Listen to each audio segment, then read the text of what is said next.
अवधूत चिंतन श्री गुरुदेव दत्त श्री स्वामी समर्थ महाराज की जय। श्री स्वामी समर्थ सर्व ताई आणि दादांना तुमचं सर्वांचं स्वामी समर्थ माझी आई या चॅनलमध्ये स्वागत आहे। आजचा दिवस स्वामी महाराजांच्या कृपेने तुमचा सुखाचा आणि आनंदाचा जाऊ ही स्वामीचरणी प्रार्थना करून आजच्या व्हिडिओला सुरुवात करूया।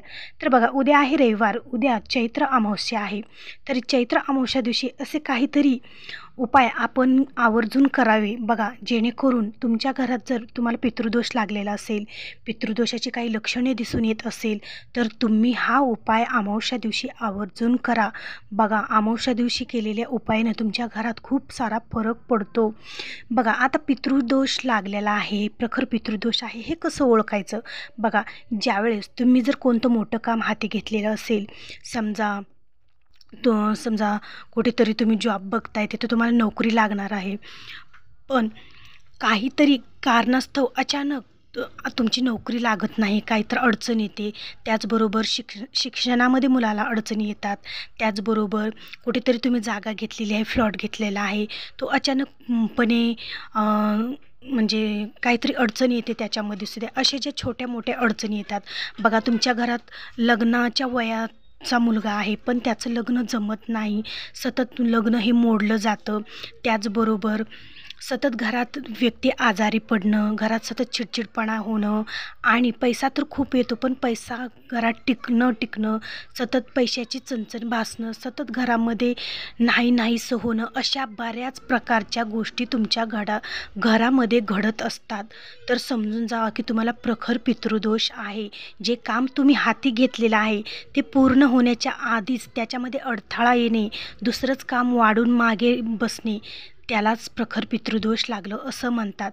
तर याच्यासाठी तुम्ही अमावस्याला असे छोटेसे उपाय नक्की आणि आवर्जून करा, जेणेकरून तुमच्या घराला जो पितृदोष लागलेला आहे तो नष्ट होईल। जर तुम्ही हा उपाय प्रत्येक अमावस्याला जर केला तर तुमच्या 3 पिढ्याचा पितृदोष हा नष्ट होण्यास मदत होते।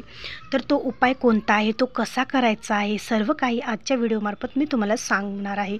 तर त्याआधी जर चॅनलला नवीन असेल तर चॅनलला लाईक करा, शेअर करा आणि सबस्क्राईब करायला अजिबात विसरू नका। व्हिडिओ आवडला तर इतर लोकांनाही शेअर करायला विसरू नका। तर बघा, तुम्हाला काय करायचं आहे की उद्या रविवार आहे, अमावस्या आहे, तुम्ही रविवारी दिवसभरातून कधीही हा उपाय करू शकतात बघा। 12च्या आत सुद्धा करू शकतात किंवा संध्याकाळच्या टायमिंगला हा उपाय तुम्ही करू शकतात बघा। तुम्हाला काय करायचं आहे, जर तुमच्या घरातील लहान मुलं सतत आजारी पडत असेल किंवा लहान मुलं सतत चिडचिडपणा करत असेल, कोणाचा ऐकत नसतील, किंवा घरात एखादी व्यक्ती सतत आजारी पडत असेल, कितीही दवाखाना केला तरी पण त्याला काहीही फरक पडत नसेल, तर समजून जावा की तुमच्या घराला प्रखर पितृदोष लागलेला आहे। तर त्याच्यावर काय उपाय करायचा आहे, तुम्हाला काय करायचं आहे, अमावस्या दिवशी एक थोडासा वाटी भरून भात तुम्हाला सेपरेट शिजवून घ्यायचा आहे बघा। आळणी भात तुम्हाला शिजवून घ्यायचा आहे। आपण घरी खाण्यासाठी जो भात करतो तो भात तुम्हाला घ्यायचा नाही, तर सेपरेट वाटीभर भात तुम्हाला बाजूला शिजवून घ्यायचा आहे, आळणी भात आणि थोडंसं दही। तर एका वाटीत भात आणि त्याच्यावर तुम्हाला दही टाकायचं आहे आणि तो भात तुमच्या घरातील जी लहान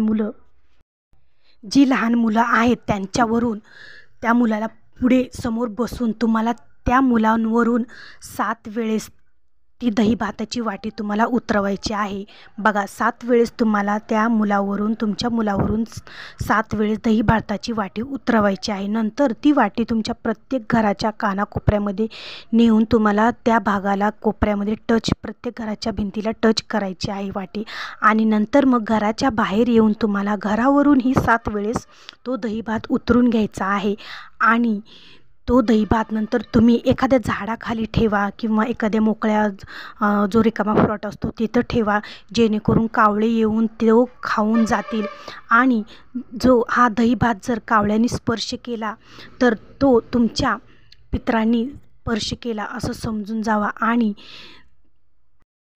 कावळ्याच्या रूपामध्ये येऊन तुमच्या पितरांनी तो घास स्पर्श केला असं समजून तो घास तुम्ही बाहेर कुठेही ठेवून द्या, जेणेकरून कोणताही पक्षी येऊन तो घास खाऊन जाईल।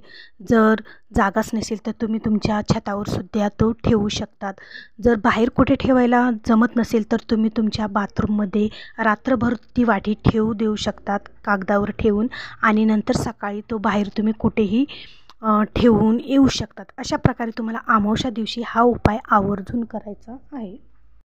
या उपायाने तुमच्या घरातील जी काही वाईट बाधा आहे, जी काही नकारात्मकता आहे आणि जे काही 3 पिढ्याचा पितृदोष तुमच्या घराला लागलेला आहे, तर तो निघून जाण्यास, नष्ट होण्यास मदत होते. अशा प्रकारे जर तुम्ही हा उपाय उद्या अमावस्या दिवशी जर केला तर नक्कीच तुम्हाला लवकरात लवकर तुमच्या घरात चांगला असा रिझल्ट तुम्हाला दिसून येईल, की तुमच्या घरात जी काही अडचण येत होती, जे काही संकटं येत होती, ती हळूहळूशी नाहीशी होईल.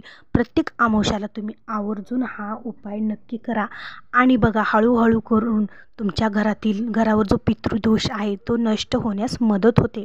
अशा प्रकारे जर हे उपाय जर तुम्ही तुमच्या घरासाठी, तुमच्या मुलांसाठी जर केले तर नक्की तुम्हाला चांगला फरक जाणवेल. तर असा होता आजचा व्हिडिओ. आवडला असेल तर नक्की लाईक शेअर करा आणि उद्या अमावस्या आहे तर प्रत्येकाने हा उपाय आपल्या घरात नक्की आवर्जून करा. तर भेटू पुन्हाच अशा एका नवीन व्हिडिओसोबत. तोपर्यंत श्री स्वामी समर्थ.